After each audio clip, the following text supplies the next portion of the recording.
दाखवा हे सगळ्यांना, हात वर करा सगळे. अरे एकटा भुजबळ नाही आहे, आम्ही सगळे त्यांच्या पाठीमागे ठामपणे उभे आहोत. हे महाराष्ट्राला चित्र कळू द्या.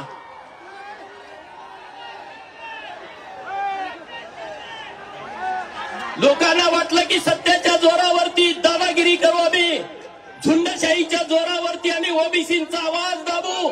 अरे ओबीसीचा आवाज तुम्ही दाबू शकत नाही. आज ओबीसींना तुम्ही त्रास देण्याची भूमिका घेताय. हाच ओबीसी तुम्हाला तुमची जागा दाखवल्याशिवाय राहणार नाही. मित्रांनो, हे पहिल्यांदा घडतंय असं नाहीये. उपोषण करून एखाद्याचे हक्क हिरावणे, उपोषण करून त्यांच्या अधिकारापासून त्यांना वंचित ठेवणे. 1932चा पुणे करार तुम्ही आठवा. महामानव डॉक्टर बाबासाहेब आंबेडकर साहेबांनी 1932 साली या देशातल्या मागासवर्गीय लोकांना मतदार संघ आरक्षित केले पाहिजेत असा विषय पुढे आणला. आणि असा विषय पुढे आणल्यानंतर महात्मा गांधी उपोषणाला बसले की यांना तुम्ही अधिकार देऊ नका. अशा झुंडीच्या झुंडी जाऊन त्यांना पाठिंबा द्यायला लागल्या. गर्दी वाढायला लागली. डॉक्टर बाबासाहेब आंबेडकर साहेबांना लोक म्हणायला लागली, अरे गांधी उपोषणाला बसले, त्यांचं जर बरं वाईट झालं तर काय करायचं, तुम्ही हा विचार मागे घ्या. तर मित्रांनो, डॉक्टर बाबासाहेब आंबेडकरांनी त्या सगळ्या लोकांचं ऐकलं. पण देश स्वतंत्र झाल्यानंतर पहिल्यांदा अनुसूचित जाती आणि अनुसूचित जमातीच्या लोकांना आरक्षण दिलं. आता तोच प्रकार सुरू आहे.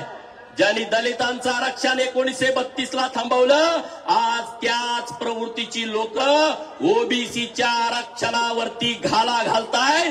या घाला घालणाऱ्याला आपण सगळ्यांनी विरोध केला पाहिजे. मित्रांनो, आज आपण पुण्यश्लोक अहिल्यादेवींच्या जिल्ह्यात आहे.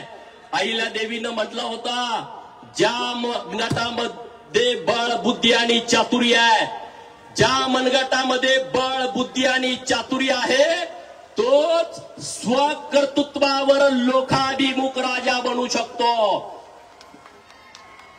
म्हणजे त्यांनी राजा का बेटा राजा नहीं बनेगा, वो राजा बनेगा जो हकदार होगा, हे तत्व माऊलीनं सांगितलं. याचा अर्थ असा आहे की प्रस्थापित व्यवस्थेच्या विरोधामध्ये आवाज उठवा. बरोबर की नाही? उठवणार की नाही उठवणार? प्रस्थापित व्यवस्थेच्या विरोधात आवाज उठवणार की नाही उठवणार? रोहित पवार नावाचं जातीयवादी व्यक्तिमत्व या जिल्ह्यामध्ये प्रतिनिधित्व करताय. ते जातीयवादी आहे की नाही? आवाज द्या, नाही तर त्यामध्ये मी एकटाच बोलतोय या विषयावर. जातीयवादी आहे की नाही? हे पार्सल तुम्ही बारामतीला पाठवणार का? पाठवणार का?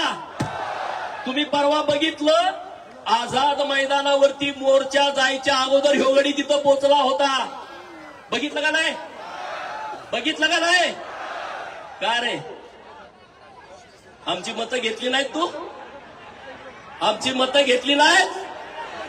हा विचार आता करा. अरे रोहित पवारांच्या अंगामध्ये रक्त वाहत नाही, त्याच्या अंगामध्ये जातीयवाद वाहतोय. ही गोष्ट आपल्या लक्षामध्ये ठेवा. जर जातीयवादाला चेहरा असता ना, जातीयवादाला जर चेहरा असता तर तो सेम टू सेम रोहित पवारासारखा दिसला असता.